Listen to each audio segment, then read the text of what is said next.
In the vast stretches of the galaxy, far beyond the sectors familiar to most civilizations, there existed a planet named Virelia.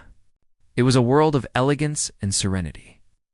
A place where cities floated among clouds of vibrant gases, and the skies were alive with colors unseen anywhere else.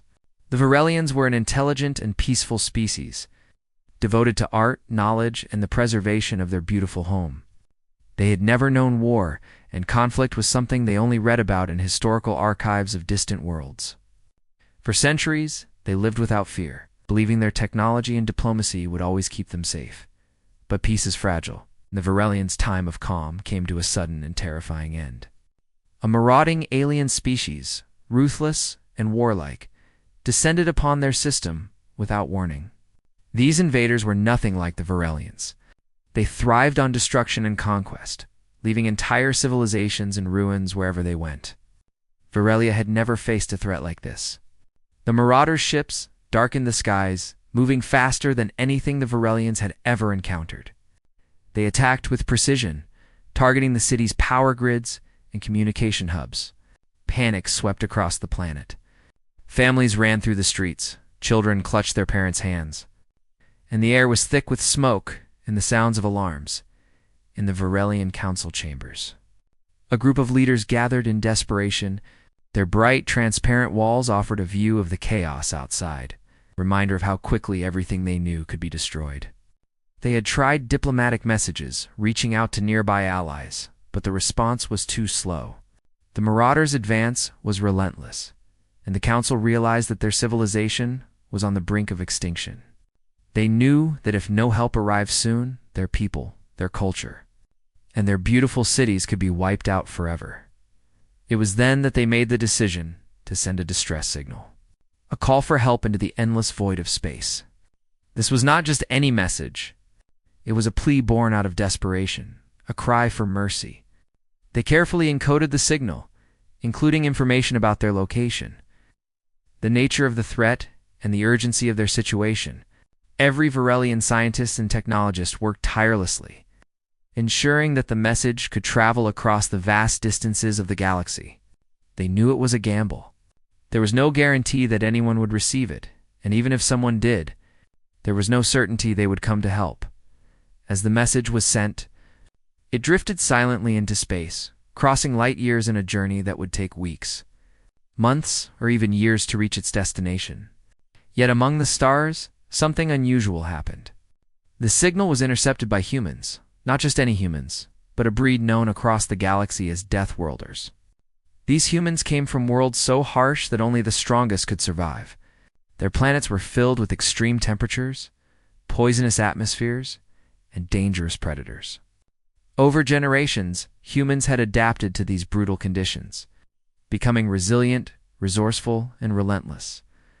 On their homeworld, the Deathworlders received the Virelian SOS without delay. Their leaders studied the message carefully, noting the details of the threat and the nature of the plea. Unlike other civilizations that might have hesitated or debated, the Deathworlders acted quickly. They had a protocol for such situations, a set of rules passed down through centuries, honed in the fires of survival and war. When a civilization was in danger, they didn't negotiate or send offers of aid with diplomacy. They struck with decisive action.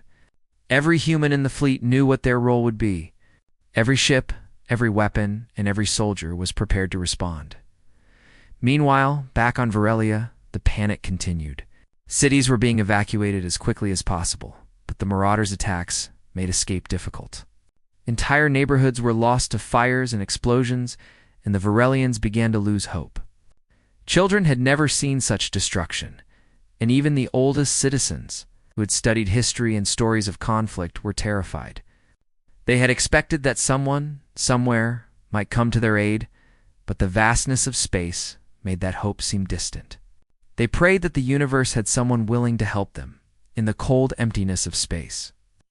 The Virelian message traveled relentlessly. Its signal carried not only information, but emotion, the fear, desperation, and hope of an entire civilization. And somewhere in that infinite darkness, it reached the Deathworlder fleet. Their reaction was calm, calculated, and efficient.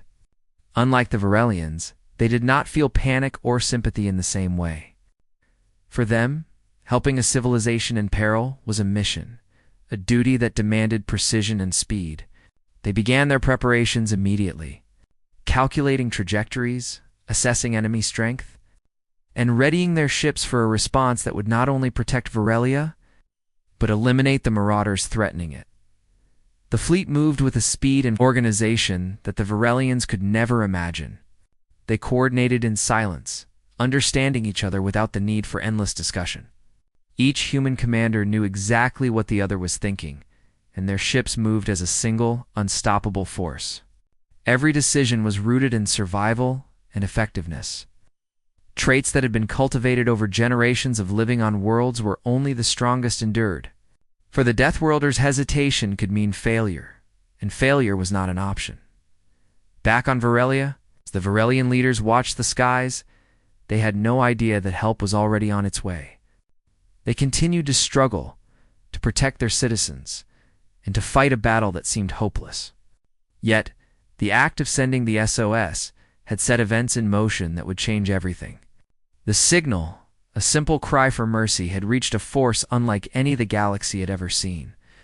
The humans responding were not the negotiators or diplomats the Varelians might have imagined. They were warriors shaped by the harshest conditions imaginable, capable of overwhelming force and precision as the Varelians continued to evacuate. Packing whatever they could carry, they began to notice something strange on the horizon. Faint at first, a shimmer of light in the distance, moving in patterns that were not natural. Ships? No, too vast. Energy signatures, perhaps. Their sensors picked up unusual readings, an unknown fleet approaching their system at unimaginable speed. The leaders exchanged worried glances. Could this be their allies arriving, or another wave of attackers? Their hearts pounded with a mix of fear and hope. Every passing moment brought the unknown closer. The Varelians, who had lived their entire lives in peace, were about to witness something extraordinary. The galaxy, vast and indifferent, had responded to their plea. Yet, what arrived was not what they had imagined. These humans, these Deathworlders, were not there to comfort, negotiate, or console. They were there to act, to intervene with a force that was terrifying in its efficiency and overwhelming in its power. The Varelians could only watch, holding their breath, waiting to see if salvation would come in the form they had never expected. And so, as the SOS drifted into the void, carrying with it hope, desperation, in the story of a civilization on the brink, the stage was set. Far across the galaxy, in the harsh and unforgiving worlds of the Deathworlders, the fleet prepared for what was to come. They did not know the Varelians personally. They had no emotional connection to the message. Yet their instincts, honed over generations of survival and war, told them exactly what needed to be done. The first part of this story ends here, with hope and fear intertwined. As the Varelians await the arrival of forces unlike anything they have ever seen, and the Deathworlders begin their journey, moving through the stars toward a civilization desperate for mercy, ready to bring something far stronger than mercy itself. Asterisk. The Varelians had sent their desperate plea into the emptiness of space, praying that someone, anyone, might come to their aid. But as they waited, little did they know that far across the galaxy, a completely different kind of civilization had received their message. These were humans, not the average humans that the Varelians might have imagined from stories of distant galaxies, but the Deathworlders, humans shaped by planets so unforgiving that only the strongest could survive. Their world was harsh, filled with toxic storms, violent predators, and landscapes so dangerous that survival itself had become a test of will and ingenuity. Generations of humans had adapted, becoming stronger, smarter, and faster than ordinary humans ever could. Their senses were sharper, their reflexes quicker, and their minds conditioned to act decisively in any situation. The Deathworlders had a strange, almost alien way of seeing the universe. Where other species might hesitate, debate, or negotiate, they acted with a clarity and decisiveness that bordered on instinct. To them, mercy was not shown in words, but in action. To them, hesitation could mean death, not just for themselves, but for the weak and innocent who could not protect themselves. When the SOS signal from Varelia reached their fleet, it triggered a series of events that had been encoded in their culture for generations. Protocols long dormant were activated. Every ship, every soldier, and every commander began immediate preparations. Unlike other civilizations, they did not waste time trying to communicate their intentions. They moved, planned, and calculated in silence. On board the lead ships of the Deathworlder fleet, commanders examined the data carefully. They analyzed the Varelians' threat, the nature of the Marauders, and the defenses of the Varelian system. Unlike the Varelians, they did not panic or despair. Instead, they approached the problem logically. Every decision was calculated, every action planned with precision. They knew that speed and efficiency were crucial. Delays could allow the Marauders to strengthen their positions, making the task of saving Varelia far more difficult. The fleet moved as a single organism, each vessel understanding the role it played in the mission. Coordination was instinctual. Every member of the fleet had been trained to act without hesitation. Meanwhile, back on Varelia, the people were still struggling to survive. The Marauders had advanced deep into the system, and cities were being destroyed at an alarming rate. Smoke filled the skies, and the air was thick with fear. Families ran through streets that were no longer safe, trying to reach evacuation zones while explosions shook the ground beneath them. The council tried to maintain some order, but panic was spreading faster than any attempts at organization. They had hoped for allies who would come to their aid, but with every passing moment, hope seemed more fragile. Children clung to their parents, wide-eyed, watching the skies for anything that might save them. The elders, who had lived through centuries of peace, had never imagined witnessing such destruction. They prayed that help was coming, though their hearts were heavy with doubt, in the vast darkness of space. The Deathworlder fleet prepared for its journey. Ships accelerated to speeds unimaginable to most civilizations, leaving trails of energy as they moved toward Varelia. On board, soldiers ran drills, checking weapons, armor, and communication systems. They were not fighting out of anger or vengeance, they were fighting because it was their duty, because it was encoded in them to act when a civilization was in danger. The Deathworlders did not question the morality of their actions. They measured success by results. Their mission was simple: ensure the survival of the Varelians by neutralizing the threat. How it was done was left to their judgment. Honed over generations of harsh survival, the Varelians, still unaware of who or what was coming, continued their frantic evacuations. Ships that had been designed for transport and trade were pressed into service as makeshift evacuation vessels. Families packed whatever they could carry, boarding the ships in fear and confusion. The sky was filled with the sounds of alarms and the distant roar of explosions from the Marauders' attacks. Despite the terror, the people of Varelia clung to hope. They had no idea what awaited them, only that they had sent a message and that someone, somewhere, might respond. The idea that help was on the way gave them a fragile sense of comfort amidst the chaos. As the Deathworlders approached the Varelian system, they began strategic preparations for the impending engagement. Unlike most civilizations, they did not rely solely on numbers or firepower. Their advantage was their adaptability. Each commander anticipated the movements of the enemy, predicting strategies and responses with near-perfect accuracy. The ships were designed not just for combat, but for versatility. They could strike, defend, and maneuver in ways that the Marauders could not even imagine. The humans had learned long ago that brute force alone was not enough.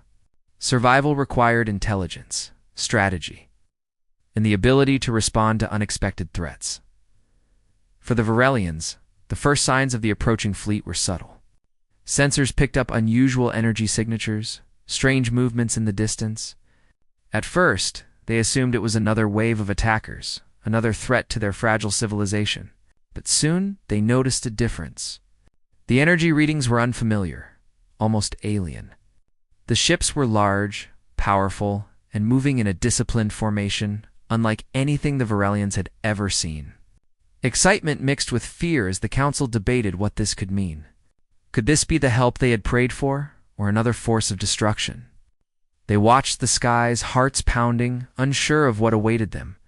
Within the fleet, the humans remained focused. There was no time for sentiment. The mission demanded clarity and precision. Commanders issued silent commands, and every soldier responded instinctively. Their training allowed them to act as a single entity, each individual anticipating the needs of the group without hesitation. It was a level of coordination the Varelians could not comprehend. The Deathworlders did not wait for permission or debate the best course of action. They executed with the certainty of those who had survived worlds that would have killed ordinary humans without a second thought. As the Varelians continued to evacuate, small rumors began to circulate among the population. Some reported strange lights in the distance, shimmering across the void. Others claimed to see massive shapes moving with impossible speed. Fear and hope mingled in equal measure. Families huddled together, wondering if the beings approaching were friends or enemies. The elders spoke in hushed tones, telling stories of distant legends, unsure if those stories could prepare them for what they were about to witness. In the cold silence of space, the Deathworlders prepared for engagement. They studied the Marauders' positions, the layout of the Varelian planets, and the potential threats to their mission. Every calculation was precise, every movement deliberate. Unlike the Marauders, who relied on aggression and intimidation, the Deathworlders relied on skill, strategy, and a deep understanding of survival. They did not fear the enemy, because fear was something they had learned to control. They did not hesitate, because hesitation could cost lives. They moved with purpose. Knowing that the fate of an entire civilization rested on their actions, the Varelians, watching the skies, could not know the full extent of the power approaching them. They had asked for mercy, and help had arrived, but not in the way they expected. The Deathworlders were not diplomats, nor were they negotiators. They were warriors honed by worlds of hardship and survival, capable of extraordinary feats of strategy and combat. Their presence was overwhelming, almost incomprehensible to a civilization that had never known war. And yet the Varelians felt a glimmer of hope. Somehow, against all odds, the beings approaching were here to protect them. As the fleet drew closer, the Varelians began to sense the scale of what was coming. Ships far larger than anything in their own fleet appeared on the horizon, moving in precise formation. Energy signatures pulsed through space, and a sense of awe mixed with fear swept through the population. The Marauders, noticing the approaching force, hesitated for the first time. They were unfamiliar with this level of coordination and efficiency. The Deathworlders were unlike any enemy they had encountered. Their advance was methodical, controlled, and devastatingly effective. By the time the fleet reached the outer edges of the Varelian system, the stage was set for a confrontation that would change the course of history. The Deathworlders were ready, the Marauders were unprepared, and the Varelians, though still frightened, had hope for the first time in days. The fleet's arrival was not just a military action. It was a demonstration of what happens when survival, skill, and decisiveness converge. It was a promise that the Varelians' plea had not been ignored, and that help, in the form of force unlike anything they had ever imagined, had finally arrived. And so the Varelians wait, hearts pounding, for the full arrival of the Deathworlder fleet. The Marauders, confident until now, begin to realize they are facing something entirely new, something unstoppable, something relentless. The humans approach not out of emotion or sentiment, but because it is their nature to act, to protect, and to dominate any threat. The Varelians' hope is fragile, yet growing, as they sense that salvation has come, but in a way they could never have predicted. The universe has shifted, and the story of survival, mercy, and unimaginable power is only beginning. Asterisk, the Varelians had never seen anything like it.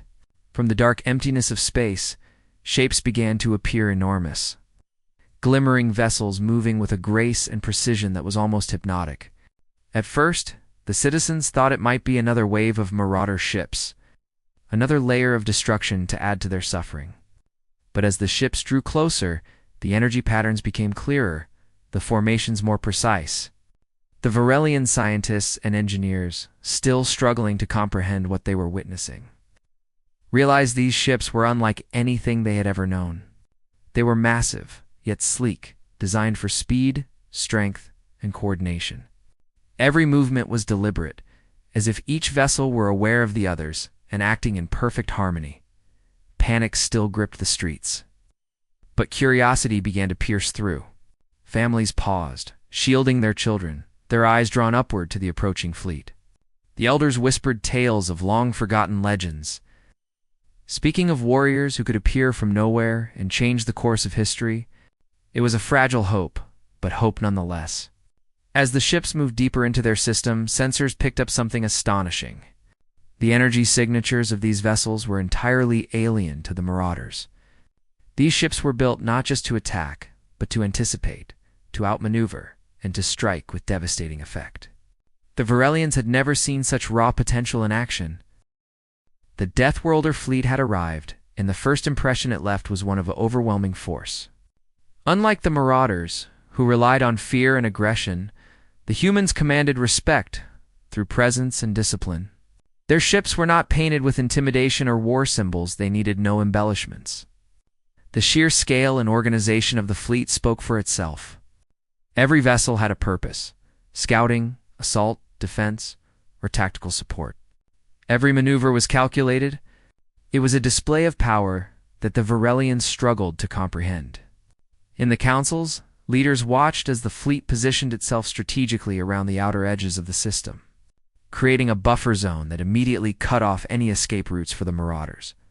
The Marauders, who had been confident in their superiority, noticed the incoming fleet and hesitated. This was unfamiliar territory.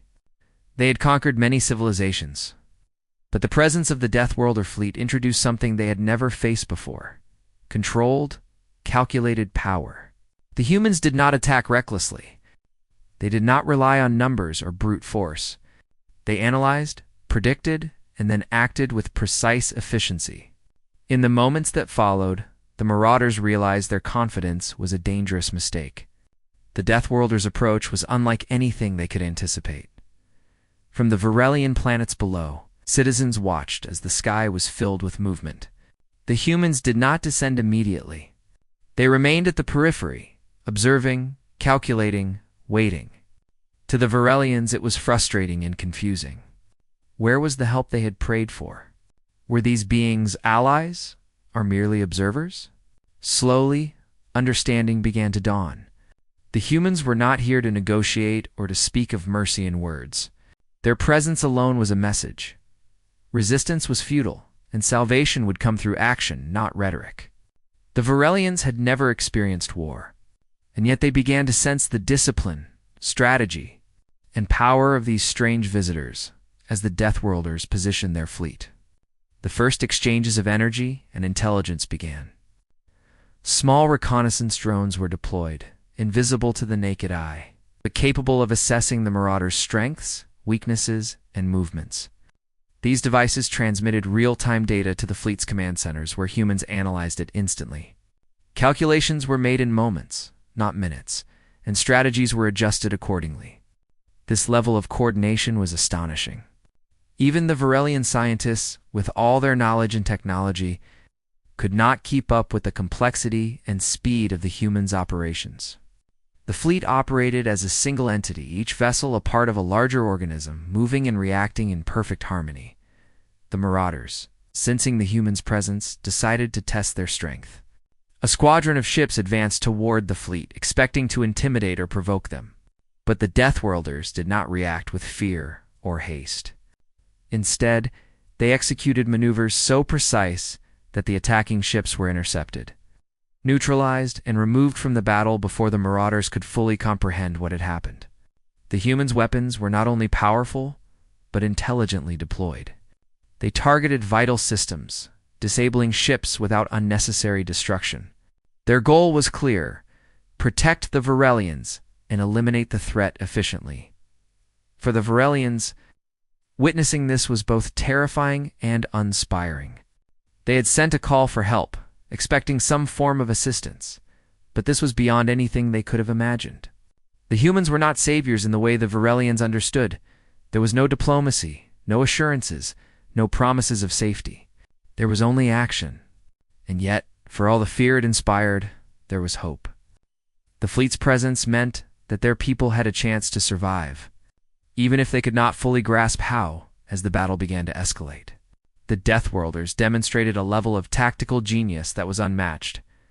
They anticipated the Marauders' every move, cutting off escape routes and neutralizing reinforcements before they could reach the front lines. The Varelians watched as the Marauders' formation began to crumble, their confidence shattered by the humans' precision and efficiency.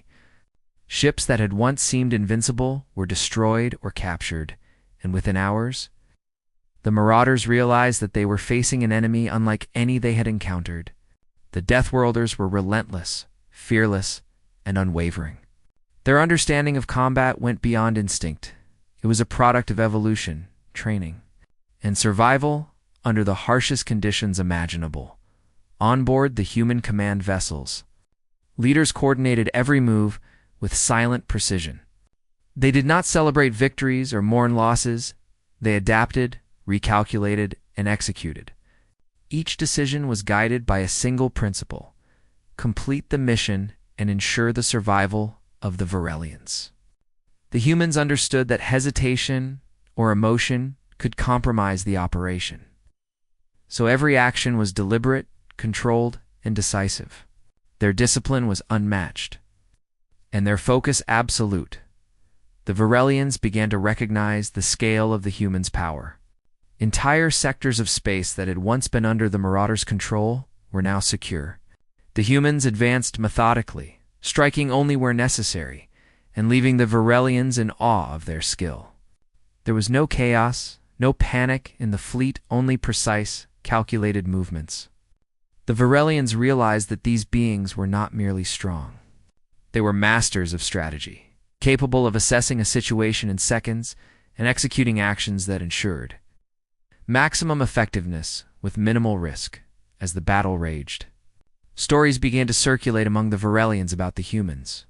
Citizens whispered about their sheer resilience, their ability to act decisively under pressure, and their terrifying efficiency. Children watched the skies with a mix of fear and fascination, seeing the human ships glide and strike like an unstoppable force. Elders spoke of legends from long ago, realizing that what they were witnessing was beyond anything history had recorded. For the Varelians, the humans were no longer mysterious visitors. They were a force of nature, a civilization honed by survival, capable of extraordinary feats of combat and protection. The Marauders, demoralized and confused, attempted to regroup, but every effort was anticipated by the humans. Their sensors tracked every movement, their strategies adjusted in real time. Their attacks were precise and devastating. Within hours, the Marauders' formation was in disarray. Their confidence, once unshakable, was replaced by fear. They had underestimated the Deathworlders, failing to understand that these humans did not operate by the rules of diplomacy, intimidation, or negotiation. The humans' actions were guided by a single objective: eliminate the threat and protect the vulnerable. For the Varelians, the sky was filled with the spectacle of organized, unstoppable power. They watched as entire waves of Marauder ships were neutralized, their tactics precise and effective. Families hid in shelters, unsure if they were safe, yet unable to look away. The Varelians had sent a call for mercy, and now they realized that help had arrived, but not in the form they had imagined. The humans did not speak of mercy or plead with the enemy. They acted, and their actions, though terrifying, brought the promise of survival. The Varelians began to understand that their lives had been forever changed. The Deathworlders were not only protectors, they were a force that reshaped reality through their skill, resilience, and determination. The Marauders had been slowed, their confidence shattered, and the path to Varelia's survival had been opened. And yet the humans did not linger. They remained focused on the mission, ready to strike wherever necessary. Their presence a reminder that survival depended not on luck, diplomacy, or hope alone, but on decisive action, ruthless efficiency, and the unparalleled power of a species shaped by the harshest conditions in the galaxy. The moment had come for the Deathworlder fleet to show the full extent of its power. The Varelians, still trying to process the arrival of these strange and formidable beings, watched in awe as the fleet moved from the edges of their system Toward the heart of the conflict, the Marauders, who had grown bold and overconfident after weeks of conquest, now faced a threat that they had neither prepared for nor understood. The Deathworlders did not announce their arrival with words or warnings. Instead, their actions spoke louder than any communication could. They were here to dominate, neutralize, and end the threat. The battle began with a precision that immediately demoralized the Marauders. Entire waves of enemy ships were destroyed in seconds, their formations scattered by weapons fired with pinpoint accuracy.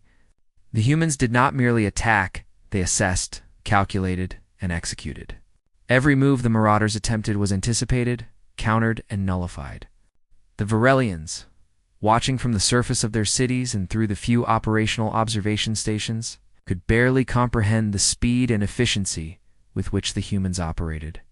Ships that seemed invincible moments ago were suddenly powerless, their weapons disabled, engines destroyed, or entire sections obliterated.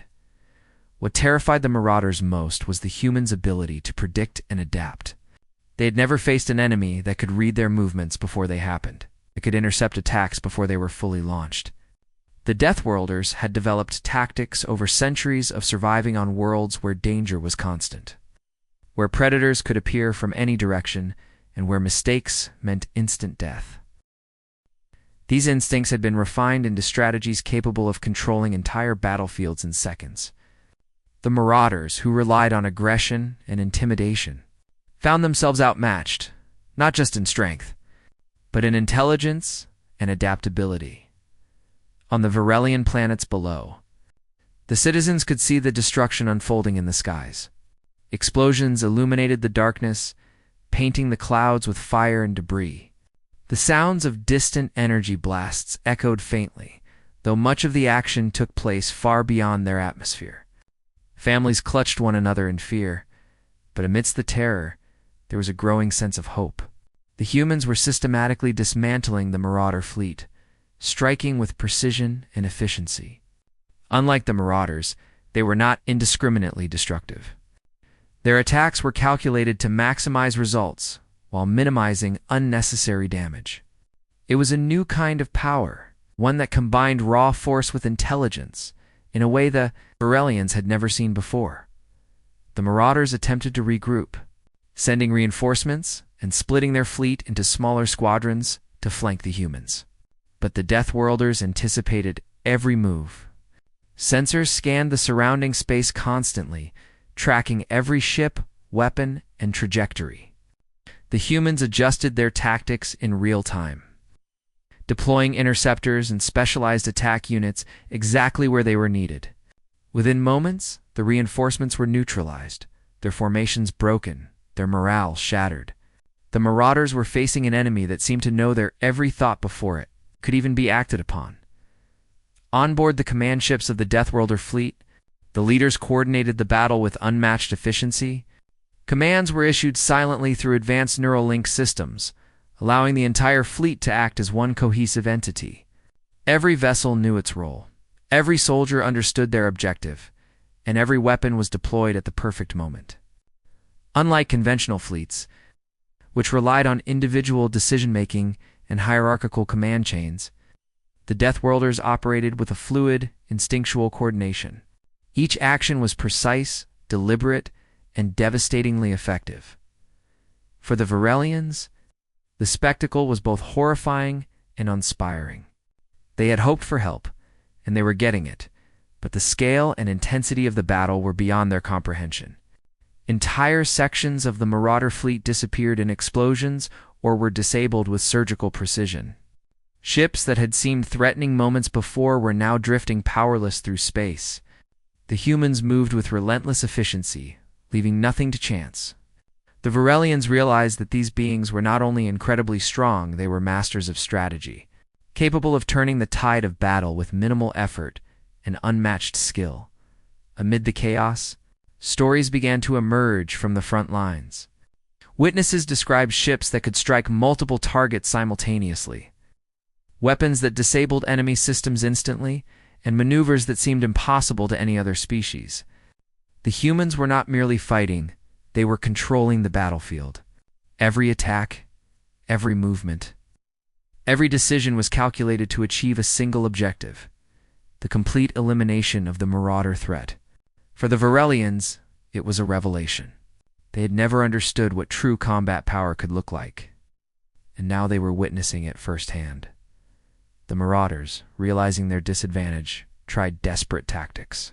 They launched suicide attacks, kamikaze-style ships intended to damage the humans' fleet, and attempted to overwhelm individual units with sheer numbers. But even these measures failed. The humans' reflexes, training, and adaptability allowed them to respond to every threat with perfect timing. Every suicidal attack was intercepted, every overwhelming wave neutralized, every maneuver countered. The marauders' confidence, once unshakable, crumbled entirely as they realized they were facing an unstoppable force. As the battle continued, the Varelians observed the humans' methodical approach. Unlike the marauders, the humans did not act recklessly. They did not waste resources or energy on unnecessary destruction.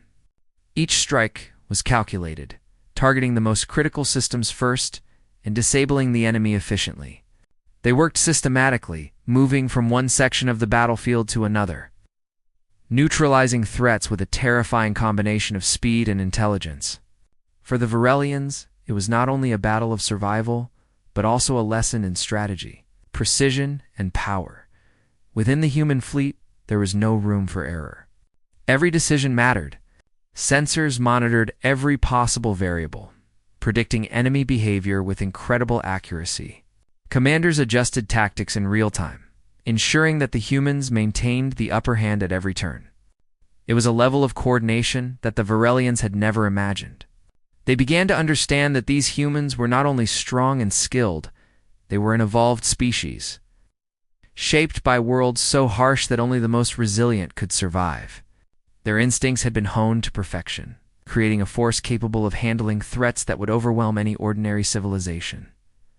The marauders attempted one final, coordinated push. They concentrated their remaining forces, hoping to break through the human lines and escape.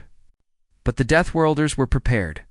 They had anticipated this move from the beginning, and every countermeasure was already in place. Interceptors blocked escape routes, precision strikes disabled weapons, and the remaining marauder ships were systematically destroyed. Within minutes, the final remnants of the enemy fleet were incapacitated. The humans had achieved victory with minimal losses and maximum efficiency. On Varelia, citizens erupted in a mixture of relief and disbelief. They had survived the invasion, thanks to these strange and terrifying humans who had arrived without warning, acted without hesitation, and defeated the marauders with an efficiency beyond comprehension. Families reunited, cities began to recover, and the council leaders struggled to find words to describe what had just happened. The humans had not come as negotiators or diplomats. They had come as protectors, using force, strategy, and intelligence to save an entire civilization. Even as the battle ended, the humans did not linger. They had fulfilled their mission, and their code demanded that they depart once the threat had been neutralized. They did not wait for gratitude or thanks.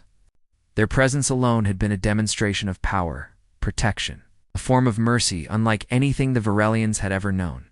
The survivors looked on as the fleet began to withdraw, leaving behind a civilization forever changed by the encounter. The Varelians had been saved, but in a way they could not have imagined. Mercy had arrived, not in words, not in negotiation, not in sentiment, had arrived in action, precision, and overwhelming power. The humans had given them life through decisiveness, skill, and unmatched efficiency. For the Varelians, the memory of the Deathworlder fleet would remain forever, a terrifying, awe-inspiring force that had entered their system, confronted the invaders, and left only survival in its wake. The Varelians understood a fundamental truth in the universe. Mercy could take many forms. In their case, it had come not as a gentle hand, but as a force of unstoppable strength. The marauders were defeated, the threat eliminated, and the future of Varelia secured. And yet, even as peace returned, the Varelians could not help but feel a lingering awe, a mixture of fear and respect for the beings who had intervened. The humans had arrived, acted decisively, and departed, leaving behind a civilization that would tell stories of their arrival for generations to come. Asterisk, the Varelians had survived. The marauders that had terrorized their system, destroyed cities, and caused unimaginable fear had been defeated. The skies were calmer now, though still scarred by the recent battles. Smoke drifted from areas that had been damaged, and the once pristine nebulae shimmered faintly under the light of distant stars. For the first time in weeks, the citizens of Varelia felt something they had almost forgotten: hope. But alongside hope was awe and even a hint of fear. For the beings who had delivered them from destruction were unlike anything they had ever encountered. The Deathworlder fleet had accomplished its mission, and its impact would be remembered forever. The humans had acted with precision and decisiveness, qualities that the Varelians could scarcely comprehend. They had arrived without warning, assessed the threat, neutralized it with ruthless efficiency, and now, without ceremony or fanfare, they were beginning to withdraw. Their presence had been overwhelming. From the Varelian perspective, the humans had seemed more like a force of nature than a civilization. Ships larger and stronger than anything Varelia had ever built had moved in perfect formation, intercepting attacks before the marauders could complete them, striking vital systems without wasting energy or effort, and acting as if the chaos of war was a controlled experiment rather than a threat to life. For the Varelians, the sheer scale of what had just occurred was almost impossible to grasp. Families emerged from shelters and observation posts, still shaken but relieved. The elders who had guided the planet through times of peace and culture were struck speechless. They had studied histories of other civilizations, tales of war and conquest, but nothing had prepared them for the arrival of the humans. These were not the negotiators or diplomats the Varelians had imagined when they had sent their SOS. There were no words, no promises, no offers of peace. There was only action, and that action had saved their lives. In the councils, the leaders attempted to make sense of what had occurred. They discussed the humans' efficiency, their organization, and their ability to act without hesitation or error. It was not simply strength that had won the battle. It was strategy, coordination, and instinct honed over generations. The Varelians tried to imagine the kind of world that could produce beings capable of such feats. These humans had evolved under conditions so harsh that survival had demanded not just intelligence, but resilience, speed, and adaptability far beyond what most species could achieve. Every ship, every soldier, every command had been part of a perfectly synchronized effort to ensure success. The Varelians understood that they had witnessed something extraordinary, something beyond the limits of their understanding. The Varelians also observed the humans' departure.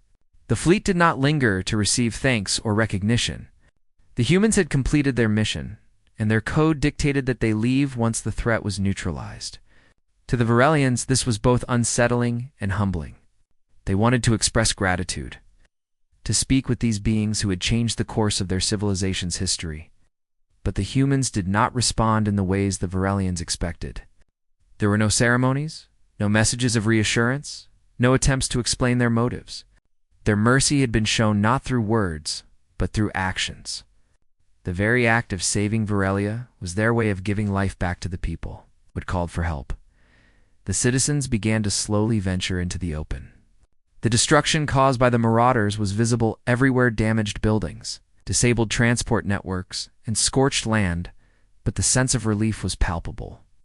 Children who had been cowering in fear now looked up at the stars with wonder and curiosity. They had seen what power could look like when wielded by beings who understood strength, discipline, and efficiency. For the first time in their lives, they realized that the universe was bigger and more dangerous than they had ever imagined, but also that there were those capable of protecting them against even the most ruthless threats. Over the following days, Varelians began the process of rebuilding. Engineers and architects returned to the cities, assessing damage and repairing what they could. Families worked together, cleaning streets and salvaging resources. The memory of the Deathworlder's intervention remained vivid. Every successful maneuver and strike was recounted with awe. Witnesses spoke of how entire waves of marauder ships were neutralized almost effortlessly. of how humans could anticipate enemy movements and strike with terrifying precision. The stories spread quickly, becoming legends almost immediately. Because what the Varelians had witnessed was not just military skill, it was the demonstration of an entirely different way of thinking and surviving. The council held meetings to discuss what had happened, trying to understand the humans' nature. Some believed that the Deathworlders were invincible warriors, capable of anything. Others speculated that they were a species shaped by environments so harsh that every individual had evolved to be a perfect soldier. It became clear that the Varelians' idea of mercy had been very different from what the humans had demonstrated. Mercy, for the humans, was not about negotiation or words. It was about action. It was about ensuring survival through decisiveness, skill, and overwhelming power. The Varelians slowly began to accept that their civilization had been saved in a way they could not have anticipated or fully understood. The Marauders, meanwhile, had fled or been destroyed. Their plans of conquest were shattered, and their remaining forces scattered across space. Reports from reconnaissance confirmed that very few had survived, and those that had would think twice before returning. The humans' intervention had been so thorough, so precise, that the Marauders would remember Varelia not as a planet they had tried to conquer, but as a system defended by a force they could not hope to defeat. The Deathworlders had demonstrated what it meant to be a predator, a strategist, and a protector simultaneously, leaving a lasting impression, not just on the Varelians, but also on their enemies.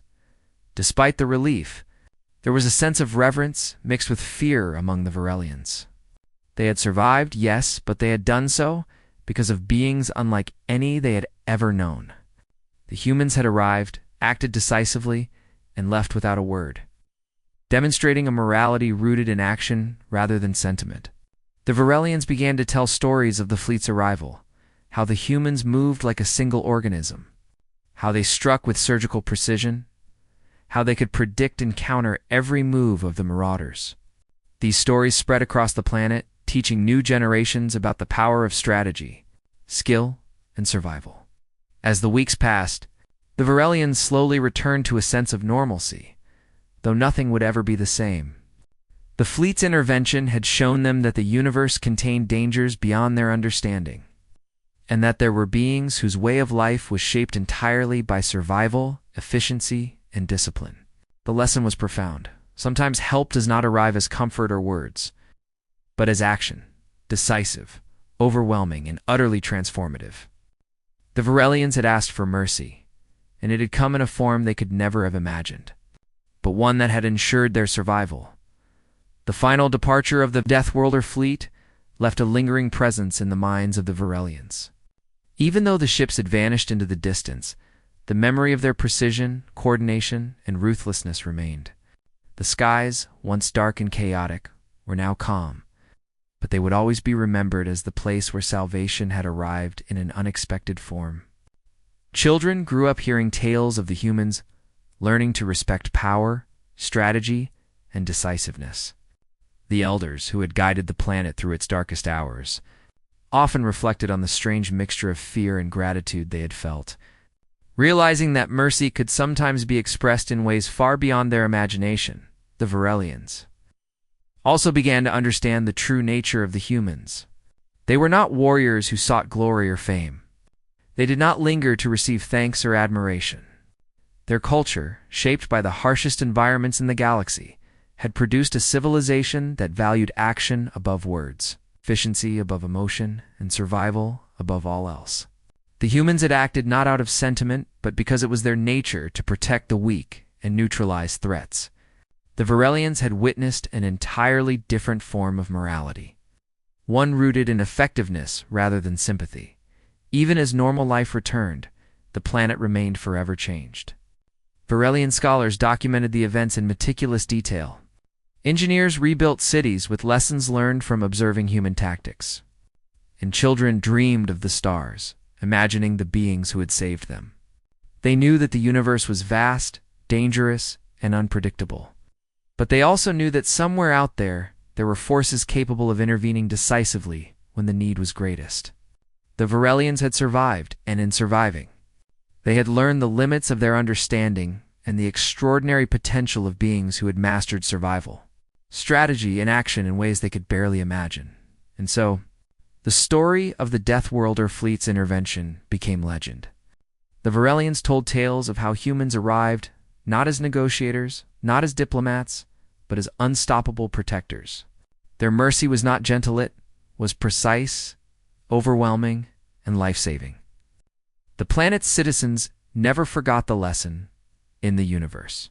Salvation could take many forms, and sometimes the greatest acts of mercy were shown through power, efficiency, and decisive action. The humans had come, they had acted, and they had left, forever altering the course of Varelia's history. The system was safe, the marauders defeated, and the memory of the fleet's arrival would be passed down for generations.